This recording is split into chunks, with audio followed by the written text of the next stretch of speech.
Welcome back, everybody, to Starting Six, a volleyball podcast with Haley and Liv. This is episode 11. Whoa. Which is crazy, but we're moving along, and it's been a while. Not a while, but with all the games, it feels like it's been a while since we jumped on. I have a very unfortunate glare on my glasses. You're looking like this the whole time. From the light and the computer, so I apologize for that. But we're excited to get started, just diving right into it. We have a lot to cover. So let's just kick it right off. Okay. So we are starting with, we're starting on September 3rd. Yes. So this is going to get a little crazy because we have a lot of games to go. A lot of stuff happened on the 3rd. Like there was a lot of big games that day, and then I feel like it kind of trickled off the rest of the week.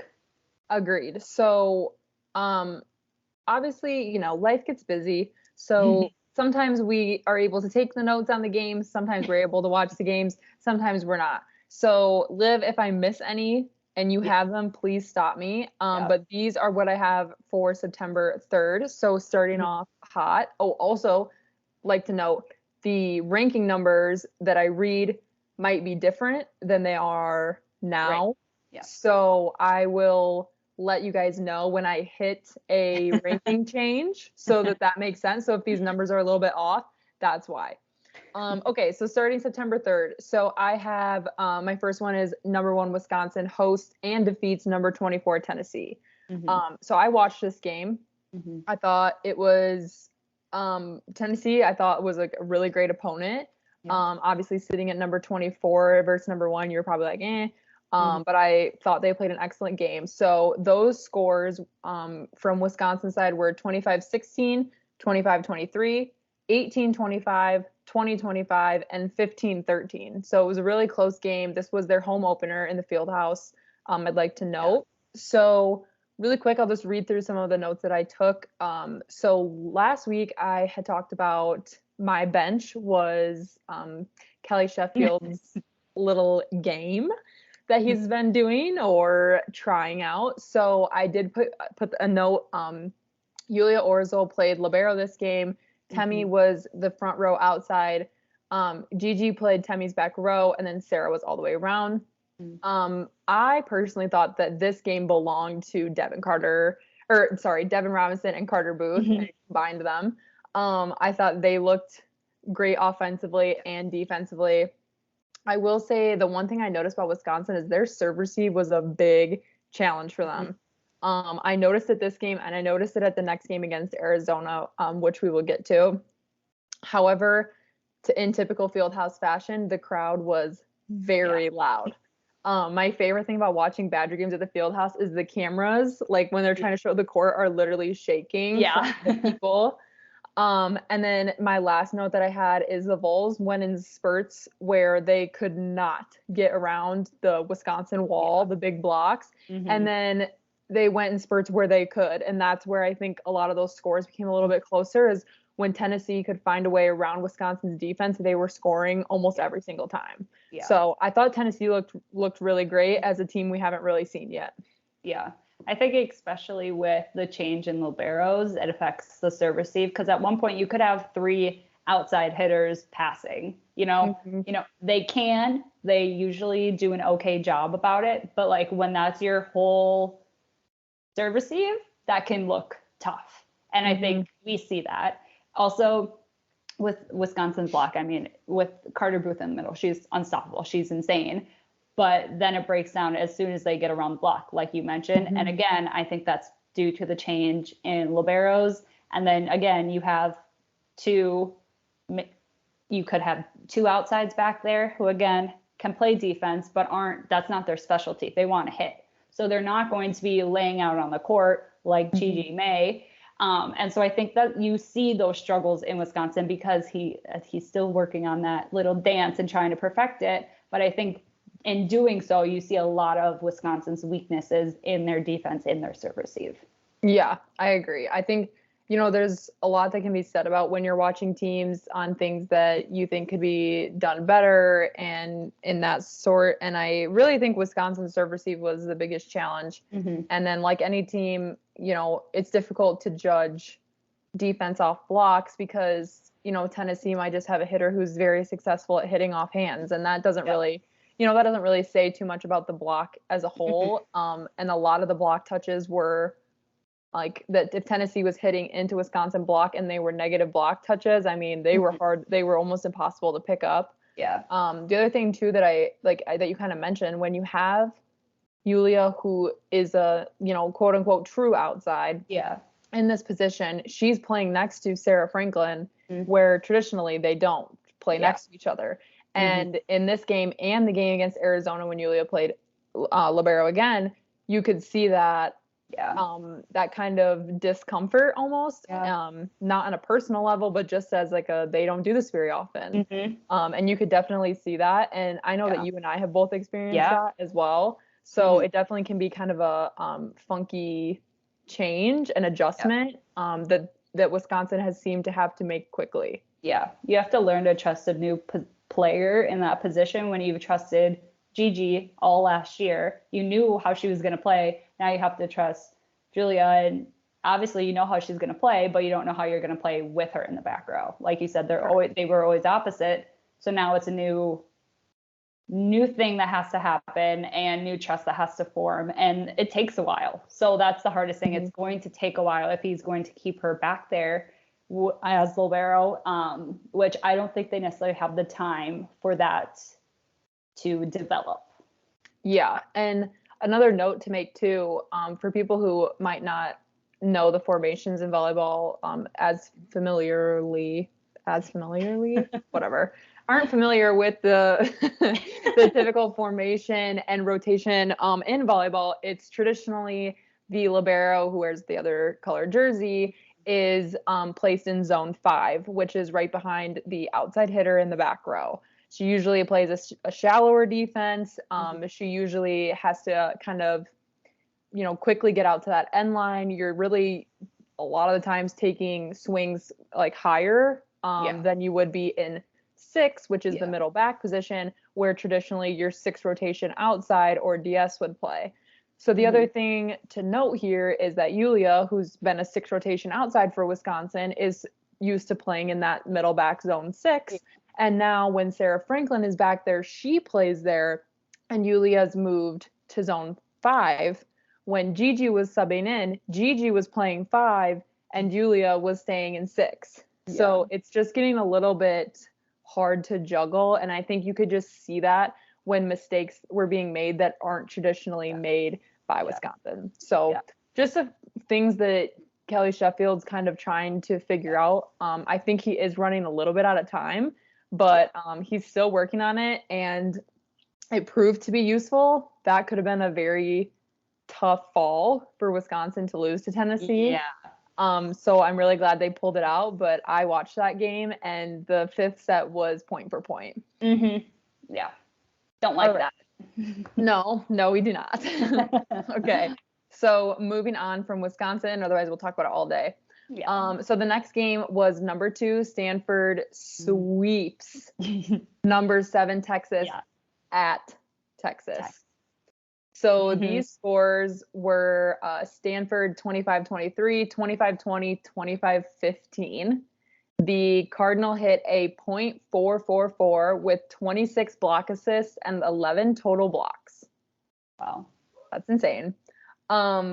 So one thing I do want to note is this is the first time that Stanford has done this at Texas since 2018, which was, if I'm remembering correctly, was the year they won it all. So that like 2015, I feel like, to 2018 era is when Stanford volleyball was Stanford volleyball. So I wasn't surprised to see that number, but cool to kind of see it come back. And then a couple other notes that I had. Kendall Kipp, she's the 6'5", 5th-year right side, was named big time performer. She had 15 kills, 10 digs, and hit a .343. Huge. I mean, one, she's obviously a seasoned player being a fifth year, but to put up those numbers as a right side is also kind of a testament to the setter to be able to give her enough really great balls and to the serve receive as well to be able to put up enough balls to get 15 kills as a right side. So then now kind of flipping over to Texas, Texas at this point it became 2-2. That's one more loss than they had last year. They were 28-1 last year when they won the national championship. So they already have one more loss under their belt at this time. And then the NCAA reported that this is the first time Texas has lost 2 or more regular season matches since 2019. Wow. That's just like unheard of. And if you do the math, 2019 would be pretty much the beginning of the Logan Eggleston era at Texas. Crazy. It's just so interesting because they really didn't lose that many key players. Like they have majority of the same players, and I just don't know what is making them crumble. And I'm really shocked to see that this keeps happening at home. Exactly. I think that's where Texas has thrived so much is when they're playing on their home court with their fans. They play in a smaller gym, but it's always packed, always loud. And so it's surprising to see losses like Long Beach State, which was an unranked team, and being swept by Stanford, not even taking it to 4 at home. I think that's like the most shocking part. Yeah. Like you're not even putting up a fight against Stanford, I mean, they can. A 25-15 loss is just that's not Texas. No. And they don't have time to fix whatever is going on. Conference is starting soon. And like I said, they have the players. They have all of them right there. They just need to figure out how to put them all together, and they need to do it quickly because otherwise they are going to continue to drop, and then they're going to have maybe not the best appearance at the NCAA tournament. Agreed. So shocked to see that. I got to watch a little bit of Stanford, not in this game, but later on, and I thought they looked just great, which is exciting. Yeah, it is exciting. Super excited, especially, like you said, it kind of feels like it's rewriting history in a little bit. Like, they're getting their groove back. It feels like their mojo is there. I wonder what Stanford can do this year. Already doing a great job in just the beginning. So I have a good feeling about that. And I'm glad they were one of my teams to watch. Yeah, agreed. Good. That was a good call. So, okay. So next we had at the time, number 8 Florida Gators sweeping number 5 Minnesota Gophers in Florida. These scores were Florida's 25-22, 25-18, 25-22. Florida hit a .248 versus Minnesota's .147. But where I think that Florida found success was their 61 digs to Minnesota's 45. That's a big difference in digs. And I think it's a huge testament to Florida's defense. Obviously, their hitting percentage as a team being a .248 is fairly good as well. So, especially when you're comparing it to Minnesota's .147. Yeah. That's low for Minnesota. So I didn't get to watch this game. My mom did. She said it was fantastic. She was like, I couldn't be more on the Florida train. Yeah. So that was exciting to see. A couple other things to note. The NCAA declared the Florida Gators the team of the week, as they should. Yeah. They had the AVCA National Player of the Week, freshman Kennedy Martin. She's a 6'6" pin hitter for the Gators. Their win at Stanford, she had 16 kills and hit a .394. And then their win versus Minnesota, she had 15 kills and hit a .297. That's awesome. She's humongous. I watched the Gators play at a later date. I watched her specifically, and she's gigantic. She looks so mature. She has a very great dynamic with Alexis Stuckey, the setter. Yeah. So it was kind of fun to watch that, but she is massive. Like when you see her, you're kind of reminded of those other like huge players like Taylor Landfair, so tall. You're reminded of like kind of like Anna Smrek from Wisconsin. I mean, she's tall. Yeah. And then speaking of Alexis Stuckey, the 6'2" sophomore setter for the Gators was named SEC Setter of the Week. For their win at Stanford, she had 34 assists and 4 kills, hitting a .600. And then their win versus Minnesota, she had 32 assists, 5 kills, and hit a .833. Wow. Yeah, very impressive. She's fun to watch. She's very smiley. She just looks happy to be there, and for that kind of personality in a position as big as the setter, I really enjoyed watching her play. Yeah, that's awesome. I haven't had the chance to watch Florida, only in like clips and little pieces, so I need to. But I love hearing that they're finding their way, they're finding their groove, and they're able to produce wins.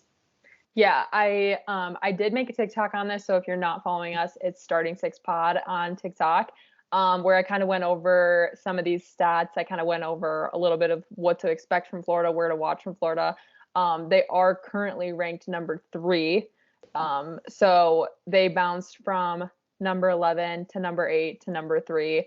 And they have just been, putting up insane numbers, but they've been sweeping big teams. Yeah. And after watching them, like, I think they're just going to be such a strong competitor coming out of the SEC. Like, I would be a little bit intimidated if I were, some of these Big Ten teams, to kind of see how they maneuver through not only non-conference, but their conference, because I would imagine if the Florida Gators keep on this track, they are going to have a very good seed in the NCAA tournament. Oh, yeah. Guaranteed. Awesome. Okay. Next, the last game I had for 9-3 was number 10 Pitt defeated number 15 University of Kentucky at home. Those scores were 25-21, 25-27, 25-13, 25-22. And then just a couple player notes that I had. Pitt freshman Olivia Babcock, she's a 6'5" freshman right side, had 13 kills and 7 blocks. That's insane. Tori Stafford, the 6'2" freshman outside, had 13 kills and 3 blocks. And then Emma Monks is the 6'4" fifth-year middle.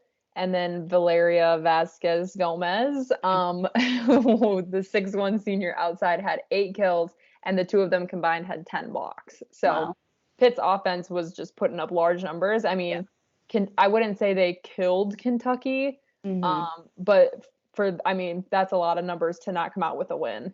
Yeah, for sure. Happy to see Pitt's moving along. Yes. All right. So then at this point, the rankings changed. Yeah. So new rankings came out on the 4th. And so some of these ranking numbers have now changed. Yeah. So the next note that I have moving into the next week is number 4 Nebraska host number 16 Creighton for an in-state face-off in the Bob. Yep. I watched this game. Yep. This is the best Nebraska has looked so far. Yeah. And they've looked good, but this team looked scary good. Yeah.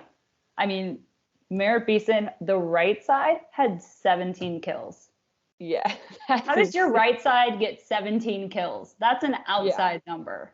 Yeah, and keeping in mind that she plays all the way around. Exactly. So she's playing defense. She doesn't serve receive. They do hide her in serve receive, but she plays defense, and she is an outlet for them in the back row. Yeah. I would say they're setting her more than they're setting Harper Murray out of the back row. She is their go-to. Wherever she is, they find her and they feed her because she has such a dominant swing. It's so fast. It's so quick. It's insane. And she can jump like crazy. Out of the back row, it looks like a front row attack. Yes, she is insane. A huge addition to Nebraska's offense. And also I will say too, just to note, in case we haven't mentioned this already, Merritt transferred from Florida. This is her first year at Nebraska. She's a junior and she's a captain. Yeah. I found that so surprising. Like when I saw that in spring, I think they put it out. I was like, who is this person? Was she like a sophomore and I just never realized who she was? And then I like put 2 and 2 together. I was like, that shows and talks a lot to her character as a person and a player to transfer and be named a captain right away. Yeah. So very impressed with her. Just some numbers to throw around here. So the scores for that game were 25-9, 25-13. Nebraska dropped a set 23-25, came back and won 25-20. Yep.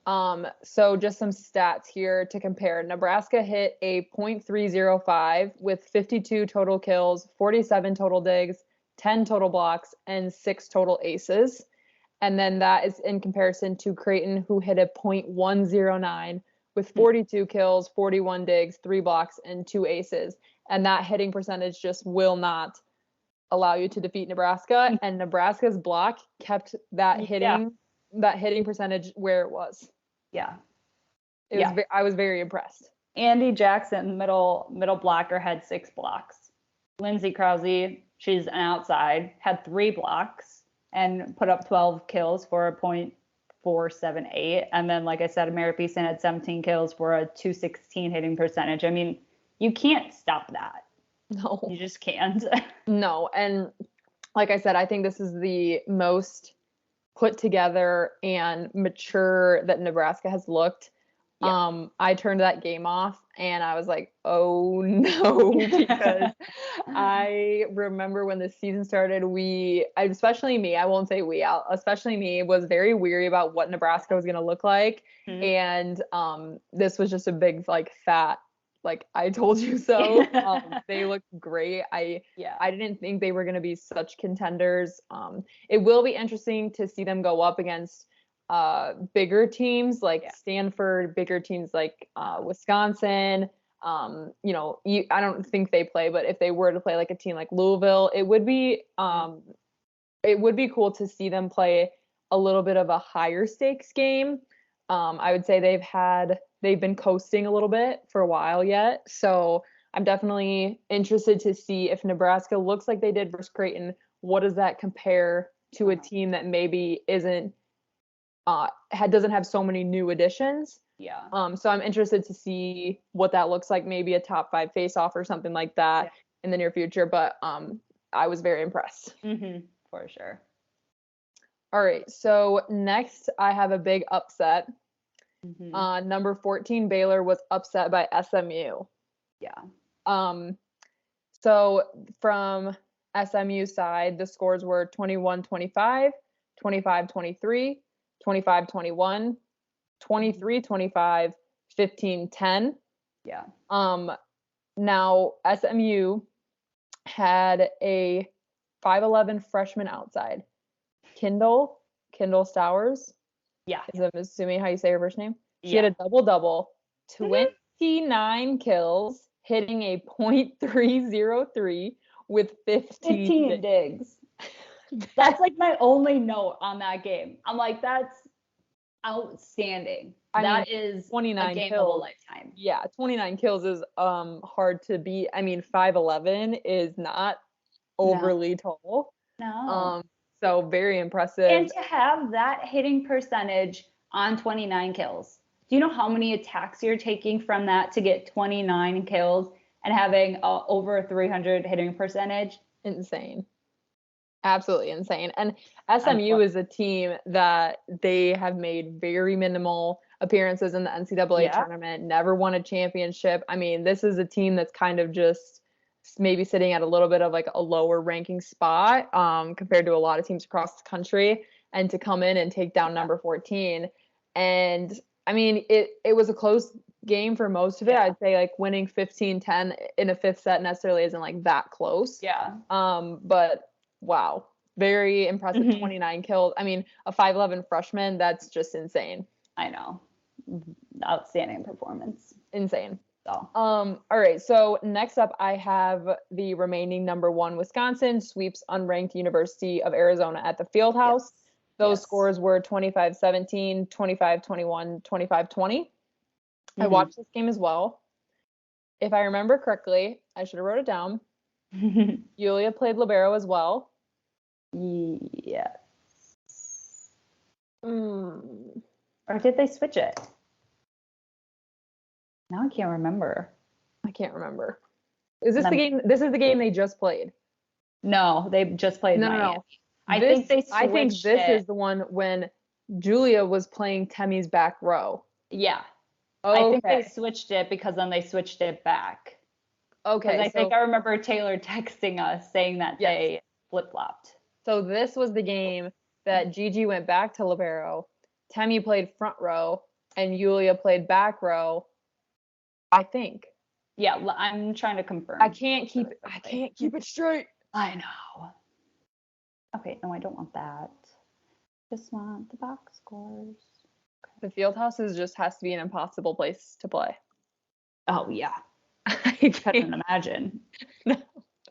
I can't imagine playing there. I love when they show the camera, as they have a camera that is just above the student section, so you can only see like the tops of the student section's head, and it kind of gives you like a back view, so like you can see the backs of one side of the court. And I hate when they change it to that view unless it's a replay, but I hate it. But because it's in the student section, the camera just sits and like jiggles, and it's like makes you sick. Like you can't see what's happening. It's awesome. Well, I think we are wrong, Haley. Maybe it was on their box score, I don't see Gigi on here as a player that played. See, I think it was a Tennessee game that he ended up switching mid-game. And then Julia started playing Temi's back row, and then she ended up playing front row for a majority of the game. The past 2 Wisconsin games we've watched has been very heavy on Temi Thomas-Ilara playing. Mm-hmm. Yeah. And she's been playing. Yeah. Okay, so we're a little rocky on that. I don't know. Wisconsin plays a lot. Yeah, and again, they have so many lineup changes. I don't know what to think. Yeah, Tennessee, Gigi played, and was libero the 4th and 5th set. Okay, so that's what happened. And so at University of Arizona, Yulia played the back row, the libero, and then Gigi play Temi's back row then, or did Temi play all the way around that game? I can't tell. In that she was in. Oh wait, I don't know what that means. Some of these are like blacked out, some are not. I can't tell. Okay, so we did a bad job on our notes on that one, but it was an easy win for Wisconsin. I am going to see them on Wednesday of this week versus Marquette. I don't think it'll be a crazy close game, but I'm excited to see them in action, and I will keep you posted on the lineup they choose for that game. Yeah. Because I'm pretty. I think he'll switch it up a little bit. But I think this is one of the last games before conference play starts. Yeah, if not true, because they conference starts. Yeah, conference starts next week.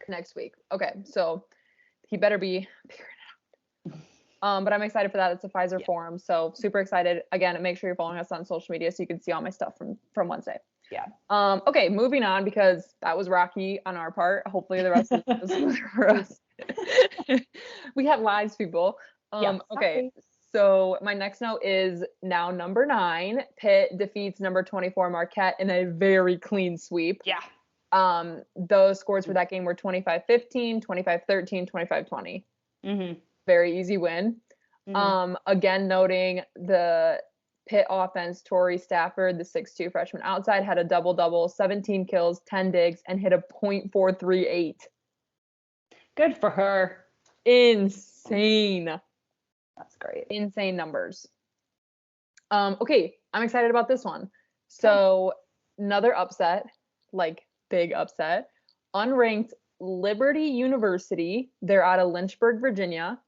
They made history in their program by defeating their first ever ranked opponent, and that opponent was number 23 Hawaii.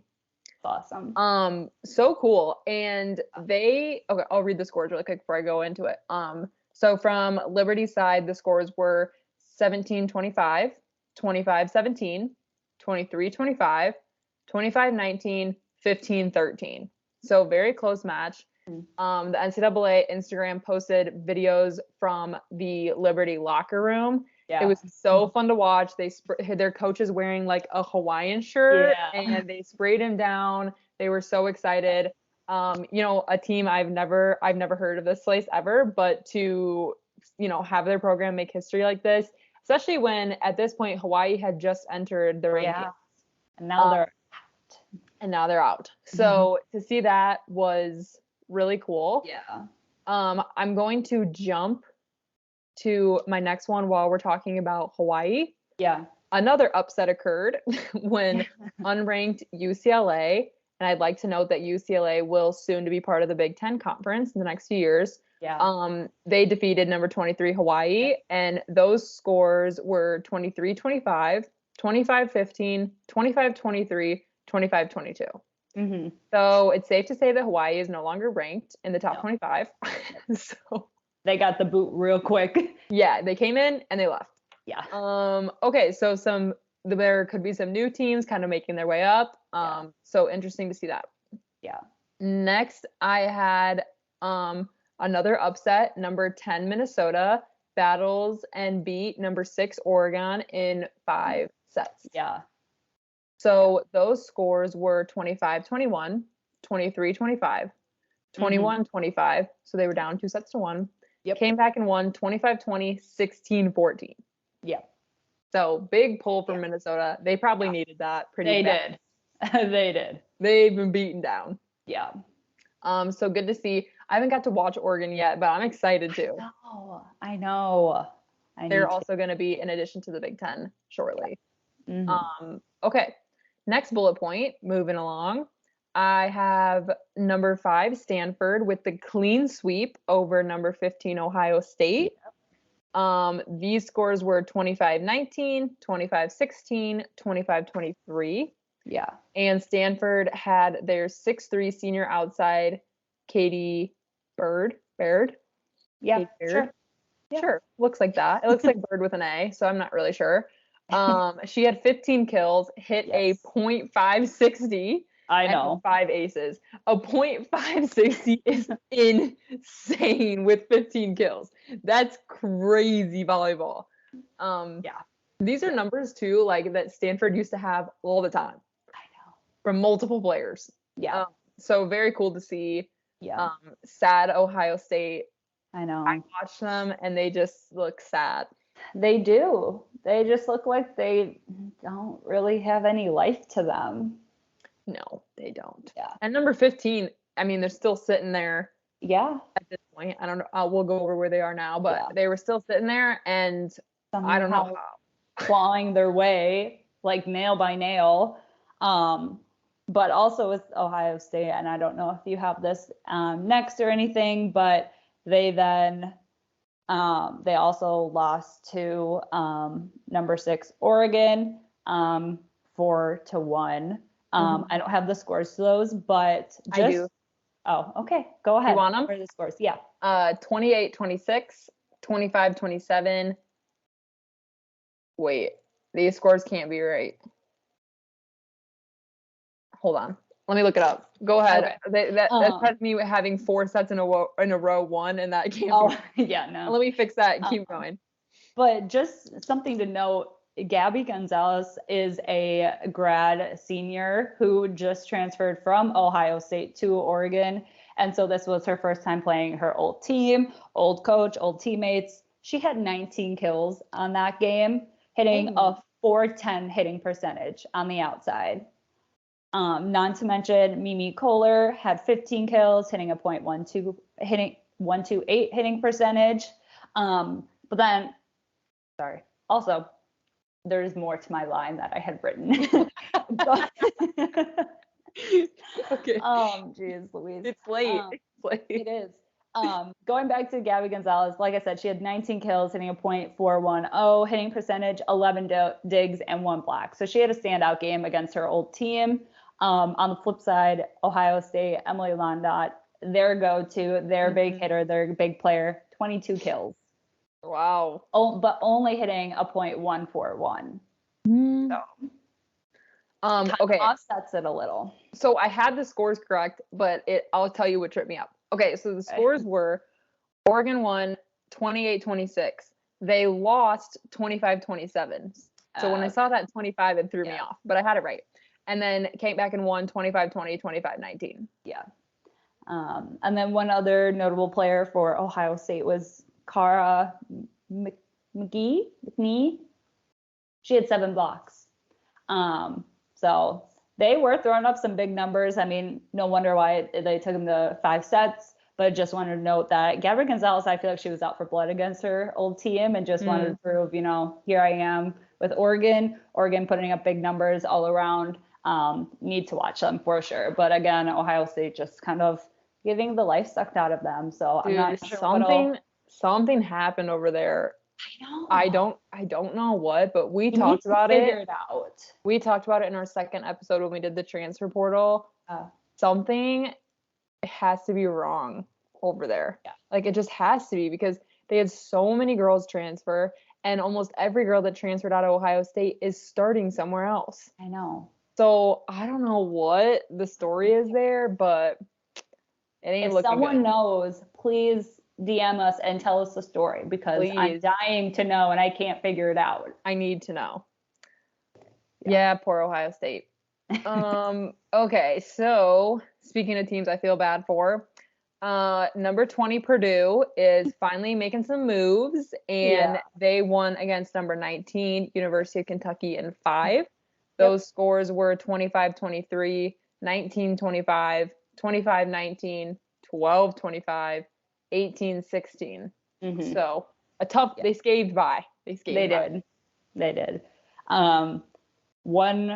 So obviously Purdue has Eva Hudson, who had a great year last year, sophomore this year. She only put up 12 kills. However, freshman outside Chloe Ciccone something had 24 kills. Wow. That might have done it. Hitting a .375. Wow, that might have done it for Purdue then. Yeah. She might have been their saving grace. Yeah. And then Raven Colvin had 8 blocks, junior middle blocker. But just wanted to note, freshman outside hitter, Chloe C, 24 kills, which is very impressive. Considering usually we would expect those numbers from Eva Hudson. Didn't put as big of a show, but if Chloe was on, she was on. Clearly her numbers say so. Yeah, good for them. I'm sure I'll find time to watch Purdue. I don't put it at the top of my list, but I'd like to see what they look like. And I'd like to watch them against lower ranked teams to get like a really good idea of what they look like. Haven't had the opportunity to do so yet, but looking forward to. And I hope that they end up higher when conference play starts. But it'll be interesting. They're kind of a wild card. Okay, so a couple more to go here. Next, I have number 5 Stanford defeats number 10 Minnesota with ease in 4 sets. Those scores were 25-21, 19-25, 25-16, 25-16. Yikes, Minnesota. That's not good. Yep. Yeah. Again, just not it. And it was my hot take, bench player Taylor Landfair, again, not putting up the numbers that she's used to. She had 8 kills, hitting a .037. Oh no. McKenna Wooker, the other outside, had 12 kills, hitting a .250. But then, so those are 2 big outsides. On Stanford's side, Kendall Kipp, 16 kills, hitting a .382. Wow. Aaliyah Rubin, 17 kills, hitting a .231. McKenna something. It looks like an Italian last name. I apologize for all of these players who I cannot pronounce your names. I'm really sorry. Had 7 blocks. Wow. That's crazy. Stanford's here, man. They're here to stay. They are. Oh, man. Oh, Minnesota. I'm interested. Again, I think Minnesota's kind of in the same boat for me with Purdue. Like, what are you going to look like when conference play starts and you're playing these games that matter so much? Like, what do? You know? Like, is this the beginning of the season slumps? Like, what are you putting out there for everyone to see? I'm very interested when the stakes feel a little bit higher, who steps up to the plate. Yeah. I also think it may be they get new long sleeve, the mustard yellow jerseys that looked horrible. So I think that has to do with it. It has to. That's why Florida's winning so much. It's the jerseys, man. It's the jerseys. All right. So next up, I'm excited about this one. I got to watch number 2 Louisville. They wiped the floor with number 12 Penn State. So they won in a clean sweep. The scores were 25-17, 25-19, 25-16. I watched this game and Penn State struggled so much offensively. Yeah. So much. You could see it with Mac Pedroza, who we talked about. It was unexpected. I don't know if this is the first time I watched Penn State. I don't know if she was having a bad game, but I mean, her sets were so far off the net. She just wasn't clicking. And they have a very strong outside that it's Jess correctly?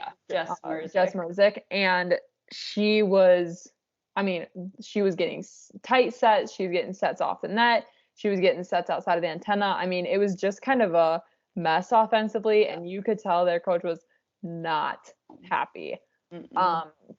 I will say too, though, on the flip side is the Cardinals looked much stronger, both offensively and defensively. Yeah.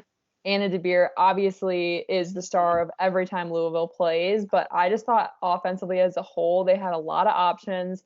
When they needed to close out a play, they did.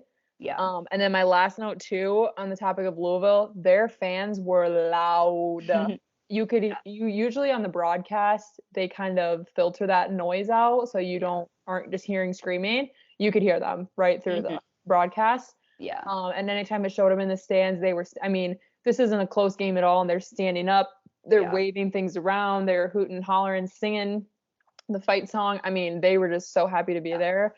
I thought Louisville looked great.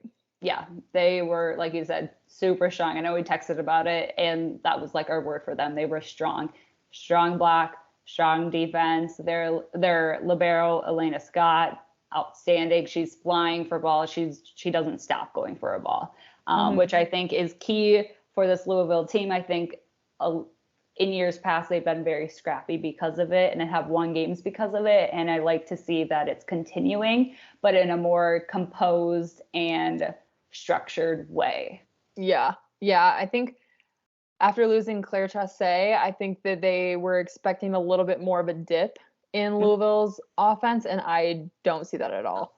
Charity Looper has come in and just taken her spot, basically. Yeah, and I thought that Anna DeBeer looked very healthy, which she has not in the past. So she had her surgery last year, so she looks very healthy. She has probably one of the highest verticals I've ever seen in my entire life.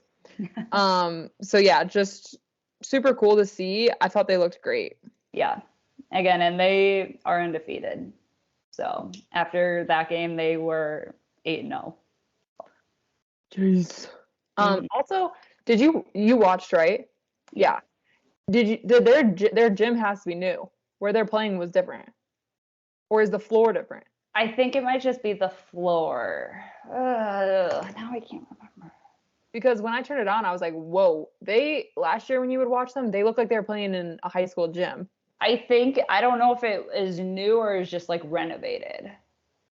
I'm going to look it up. Because I feel like I saw something on Instagram of a video of Anna DeBeer like walking through their facility, but I don't recall if that was new or just renovated or what.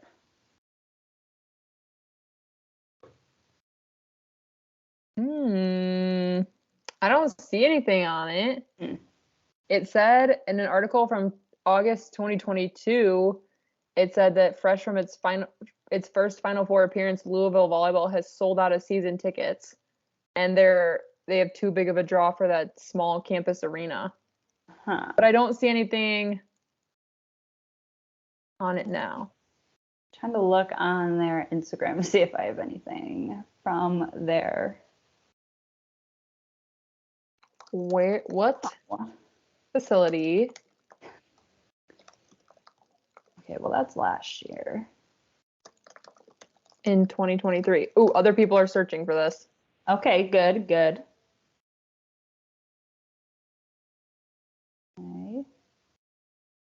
Don't know. At the L&N Federal Credit Union Arena.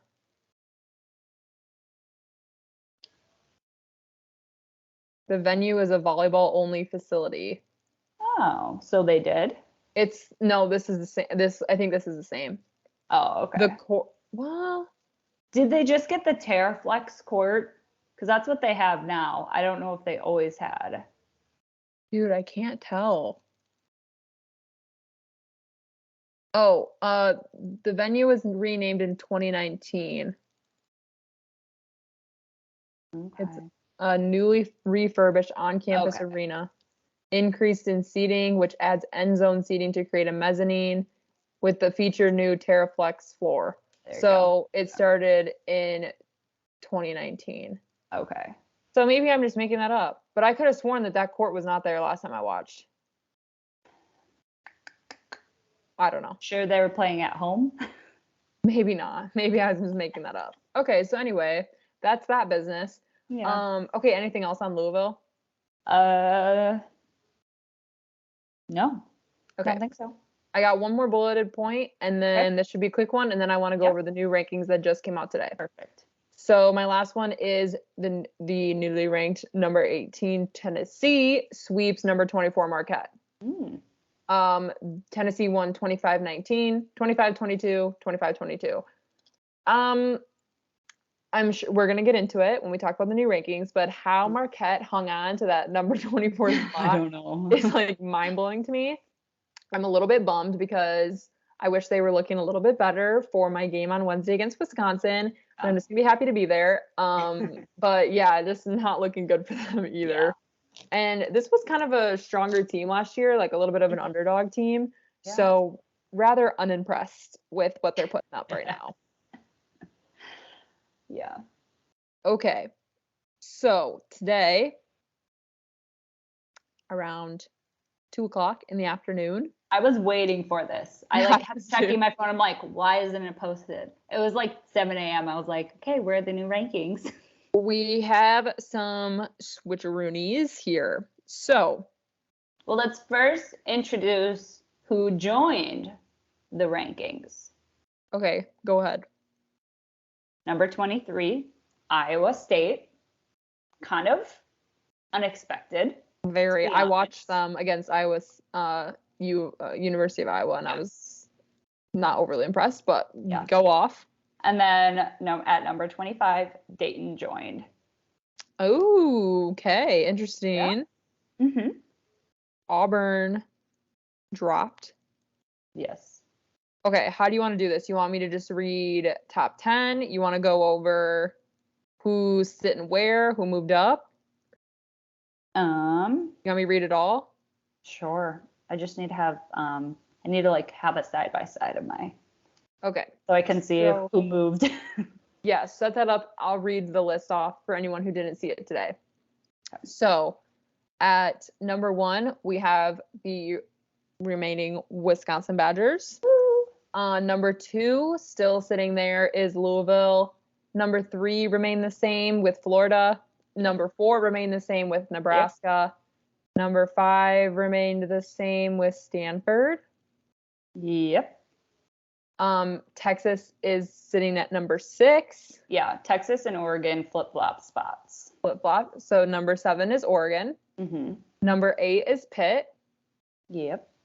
They moved up 1, right? They moved up 1. Yep. Number 9, Minnesota. So they also moved up 1. Surprisingly moved up. Don't get it. No. No, I don't understand that at all. Mm-hmm. Breaking it into top 10 is Georgia Tech. Love They've that. Just been cruising. Mm-hmm. Number 11 is Washington State. Yeah. They will also be an addition to the Big Ten Conference at this time next year. Number 12, BYU. Mm-hmm. Number 13, they moved down, Penn State. Yeah. Yeah. Number 14, we have Creighton. Who moved up 2 spots. Also moved up, number 15, Tennessee. Mm-hmm. At number 16, we have Arkansas. Who also moved up. And we have at number 17, Purdue, who really moved up. Yeah. We have who moved down, number 18, Baylor. Yeah, they moved down a few spots. And the trend continues with number 19, Ohio State. Yeesh. Yep. Number 20 is Kansas. They're having a pretty good year, though, I thought. Oh, they were 22 the week prior, so moving up. They moved I was up. gonna say, I think Kansas is doing pretty well. Yeah. Number 21, Kentucky. Moved down. Not surprised. They took some big L's. Yeah. Number 22, Houston. Moved down 1. Number 23, like Liv said, new addition, Iowa State. Mm-hmm. Number 24, Auburn. Moved up from 25. And number 25, Dayton. Yeah. Very So, impressive. some fluctuation. A little bit. Not as much as last time. No. The top 5 is staying the same, and I think it will for a while. Like, unless they face off. Unless they face off, and unless Texas really changes direction, then they'll join. But I think that top 5 is going to just fluctuate a little bit between those top 5 teams. Like, I think they're just going to rotate through. I agree. Mm-hmm. Okay, cool. So I have some upcoming games here. Yeah. So Tuesday, September 12th. Yes. Looks just like a bunch of games on ESPN Plus. However, Nebraska and Stanford play on ESPN at 8 o'clock Central Time. Yes. Yeah. That'll be a good game. So the other thing I'm seeing is Florida and FSU play at 5 o'clock Central Time on the ACC network. So you should be able to watch that as well.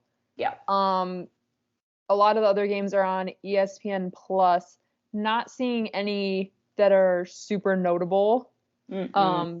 Hard misses. So I think the Nebraska-Stanford game is for sure going to be one to watch.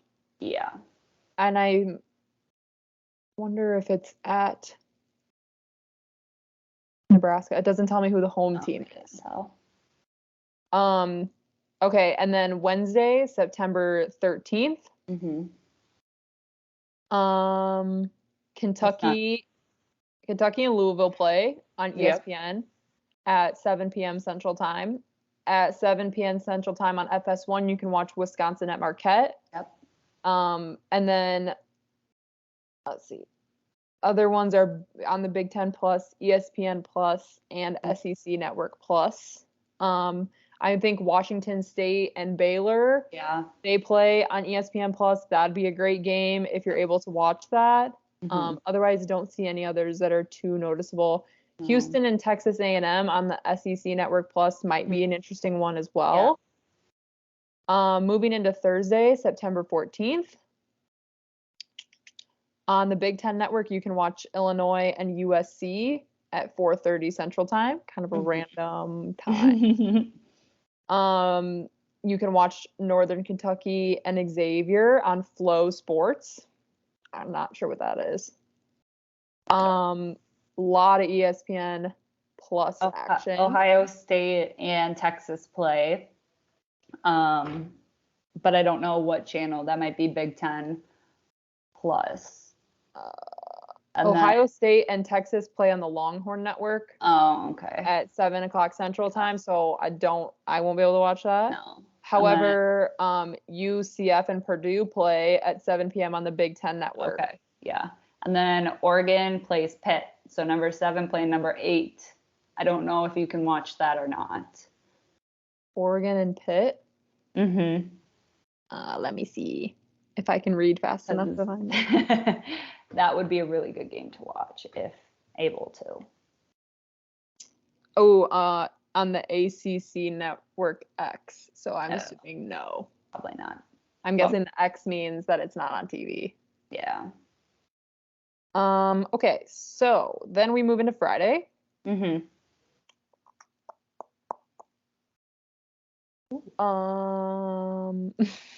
Washington State plays Texas. I don't know where. But then Georgia Tech plays University of Georgia. So that's kind of fun. Oh, there's so many games on. ESPN Plus has freaking everything. Yes. Okay, USC plays Purdue on the Big Ten Network at 7. Mm-hmm. Washington State plays Texas on the Longhorn Network at 7. Ohio State and Baylor again. Is that again? At 7 on ESPN Plus. Yeah. What's the other ones you said? Georgia Tech and University of Georgia play each other. I'm guessing that'll be on what is that, SEC or I see ACC? Georgia State. Oh, Georgia UGA. Tech on the ACCNX. ACC. Yeah. You want to be able Man, they just don't want us to watch volleyball. No. What's new? Let's see if there's any other big ones I can find on here while I'm scrolling. Yeah. Well, then on Saturday, number 14 Creighton plays number 9 Minnesota. Oh, that's on the Big Ten Plus at 4:30. Okay. What? Penn State plays Seton. BYU plays Utah State. Pitt plays James Madison University. Creighton and Minnesota. Oh, I already said Creighton and Minnesota. Yeah. And then on Sunday, you get Wisconsin and Florida. Oh my gosh. Stanford and Louisville. Nebraska and Kentucky. And Oregon and Marquette. San Diego and Georgia Tech, which actually I would really want to watch that one to see what Stanford can bring. That's on the ACCNX. Dang it. And those are kind of the notable ones for Sunday. Okay, so Sunday, here's the games you can watch because I have quite a few.